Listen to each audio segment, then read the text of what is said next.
بچوں کے درمیان عدل کرنا چاہیے، کیونکہ اس سے بڑے کام خراب ہوتے ہیں.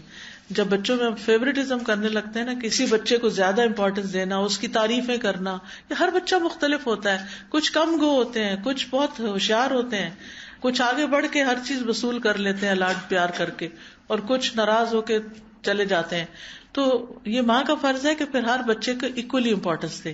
وہ یہ نہیں کہ کچھ بچوں کو زیادہ فیوریٹ بنا لے اور کچھ کو چھوڑ دے. اسی طرح کلاس میں بھی کچھ بچے ذہین ہوتے ہیں، کچھ بچے ذرا کمزور ہوتے ہیں، تو کمزور بچوں کو پیچھے نہیں چھوڑ دینا چاہیے، ان کو بھی آگے بڑھانا چاہیے.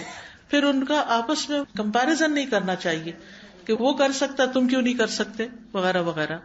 پھر اسی طرح ہر بات میں نہیں ٹوکنا چاہیے، صرف اہم چیزوں میں، کیونکہ جب چھوٹی چھوٹی باتوں میں ہم ان کو ٹوکنا شروع کر دیتے ہیں تو جو اہم چیز ہوتی ہے وہ ان کے اوپر سے پھر گزر جاتی ہے. پھر اسی طرح ہے کہ چھوٹی چھوٹی چیزوں میں ڈانٹ ڈپٹ سے کام نہیں لینا چاہیے، کیونکہ جن پر سے قلم اٹھا لیا گیا ہے، یعنی خاص طور پہ بہت چھوٹے بچے، تو ان کو ہم کیوں ہر بات پہ مواخذہ کریں. یعنی بچہ جب تک بالغ نہیں ہوتا تو اس کا حساب نہیں، تو ہمیں بھی ان سے ہر بات کا حساب لینے نہیں بیٹھ جانا چاہیے.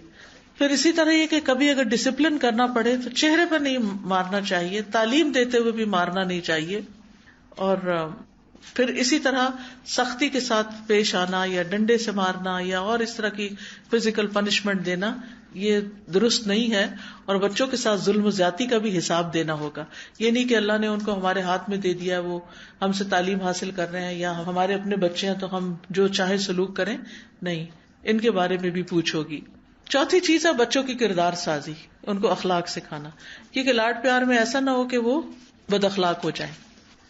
تو بچوں کو عمدہ اخلاق بھی سکھانا چاہیے، بیٹے ہوں بیٹیاں ہوں، کیونکہ بعض اوقات بچے بدتمیزی کرتے تو ماں باپ ہنسنا شروع کر دیتے ہیں، اس سے ان کو اور شے ملتی ہے اور گڑبڑ کرتے ہیں. تو اس سے بچنا بڑا ضروری ہے. اچھے اخلاق کی تعلیم دینی چاہیے.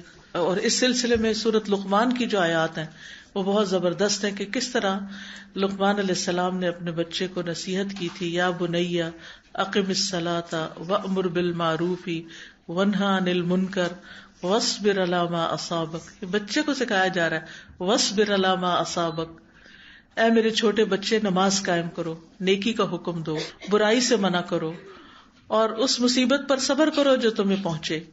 یقیناً یہ ہمت کے کاموں میں سے ہے. لوگوں کے لیے اپنا رخسار نہ پھلاؤ، منہ بنا کے بات نہ کرو. کتنی چھوٹی سی بات کا بھی نوٹس لیا گیا کہ موڈ آف کر کے لوگوں سے بات نہیں کرو، زمین میں اکڑ کے نہ چلو. اللہ کسی اکڑنے والے فخر کرنے والے سے محبت نہیں کرتا. اپنی چال میں درمیانہ روی اختیار کرو، اپنی آواز پست رکھو، والیوم لو رکھو. یہ قرآن کا حکم ہے، لقمان علیہ السلام کی زبانی بات سکھائی گئی ہے. بے شک سب آوازوں سے بری آواز یقیناً گدھوں کی آواز ہوتی ہے. تو یہ تربیت ہے، یہ کردار ہے جو قرآن نے سکھایا اور جس کی طرف توجہ دینے کی ضرورت ہے. والدین اپنے بچوں کو کھانے پینے، لباس، سونے جاگنے، گھر میں آنے جانے اور زندگی کے معاملات کے آداب بھی سکھائیں، کھانے کے آداب سکھائیں. پھر اسی طرح اجازت لینے کے آداب، گفتگو کے آداب، رازوں کی حفاظت کرنے کے آداب. پھر جائز کام کی اجازت دینے کے ساتھ نصیحت بھی کریں. یعنی اگر آپ ان کو کسی کام کے کھیلنے کی یا کہیں جانے کی یا کچھ کرنے کی آپ ان کو اجازت دے رہے ہیں تو پھر اس کے ساتھ ان کو یہ بھی بتائیں کہ وہ وہاں جا کر کس طرح بہیو کریں. یہ ریمائنڈر دینا ہوتا ہے. بچے بڑی جلدی بات بھول جاتے ہیں اور ہم اس پہ پریشان ہوتے ہیں، 10 دفعہ بتا چکی ہوں ابھی بھی تمہیں سمجھ نہیں آئی.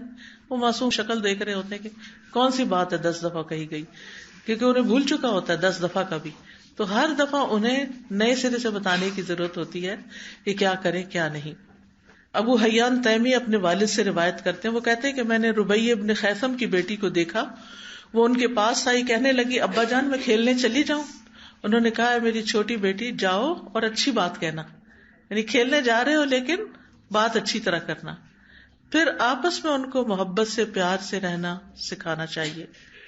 پھر نرمی سکھانی چاہیے. یعنی بعض بچوں کے اندر مارنے پیٹنے کی بڑی عادت ہوتی ہے، چکی کاٹ لیتے ہیں اور اسی طرح چونٹیاں کاٹتے ہیں، پش کرتے ہیں.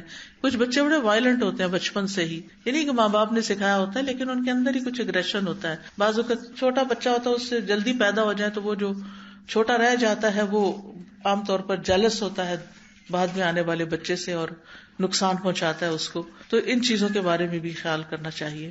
پھر اسی طرح ہے کہ ان کو قناعت کا عادی بنانا چاہیے، محنت کا عادی بنانا چاہیے، بچپن سے حلال حرام کی تمیز بھی دینی چاہیے. مجھے یاد ہے کہ جب میں پی ایچ ڈی کر رہی تھی تو مریم کو میں کچھ عرصے کے لیے لے گئی ساتھ یو کے میں.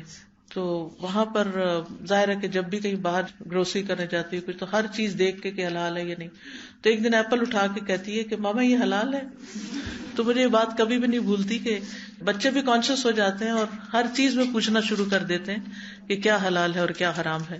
پھر اسی طرح یہ کہ ادب سکھانے کے لیے کبھی کبھی مارنے میں بھی کوئی حرج نہیں، لیکن ایسی مارنا ہو کہ وہ اس کے لیے نقصان دہ ہو یا اس کے اندر ضد پیدا ہو جائے یا وہ ڈھیٹ ہو جائے.